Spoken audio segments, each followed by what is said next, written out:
Smart Ahmednagar news.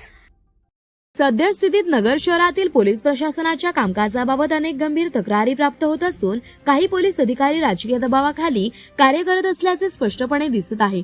यामुळे कायदा सुव्यवस्था भासळण्याचा धोका निर्माण झाला असून नागरिकांचा पोलीस यंत्रणेवरील विश्वास डळमळीत होत आहे। शिवसेनेचे शहर प्रमुख किरण काळे यांच्या विरुद्ध काही दिवसांपूर्वी एका खोट्या बलात्कार प्रकरणाची नोंद करण्यात आली होती।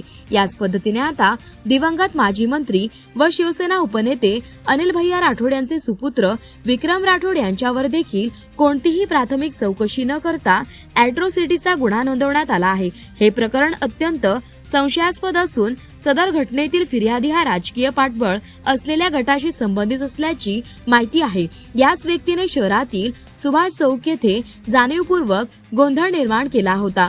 यावेळी पोलीसही घटनास्थळी उपस्थित होते। या पार्श्वभूमीवर असे दिसून येते की विरोधी पक्षातील कार्यकर्त्यांविरोधात मुद्दामून खोटे गुन्हे नोंदवले जात आहे, तर प्रत्यक्ष गोंधळ घालणाऱ्यांवर कारवाई केली जात नाही। अशा प्रकारची निवडक, पक्षपाती आणि राजकीय प्रेरित भूमिका पोलीस दलाच्या प्रतिमेसाठी घातक अजून लोकशाही मूल्यांनाही बाधा पोहोचवणारी आहे। त्यामुळे आपणास विनंती आहे की वरील दोन्ही प्रकरणाची सखोल आणि निपक्ष चौकशी करावी।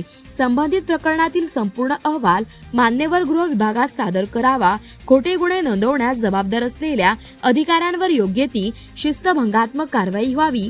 तसेच भविष्यात कोणत्याही राजकीय दबावाविना कार्य करण्याचे निर्देश सर्व पोलीस अधिकाऱ्यांना देण्यात यावेत।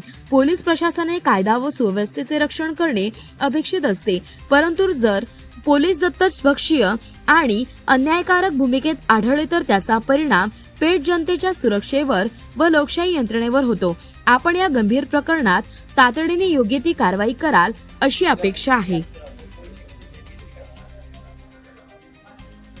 काल साहित्यरत्न अण्णाभाऊ साठेंची जयंती, त्या जयंतीच्या निमित्ताने नेताजी सुभाष चौकामध्ये अनेक वर्षापासून जी परंपरा आहे,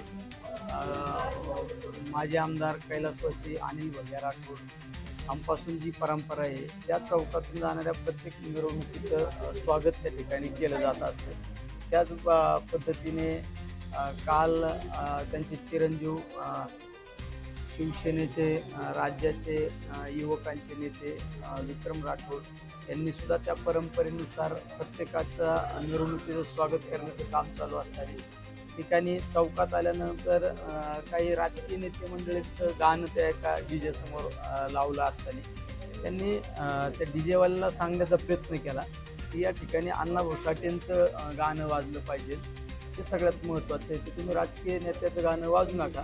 त्यामुळे थोड्या फार प्रमाणात तो डीजे बंद करण्यात आला। काही पोलीस डिपार्टमेंट त्या ठिकाणी गेल्यानंतर त्यांनी तो जमाव सुद्धा पांगवला, पण रात्री काही ॲट्रॉसिटीसारखा गुन्हा सुद्धा या ठिकाणी दाखल केलेला आहे। चुकीच्या पद्धतीने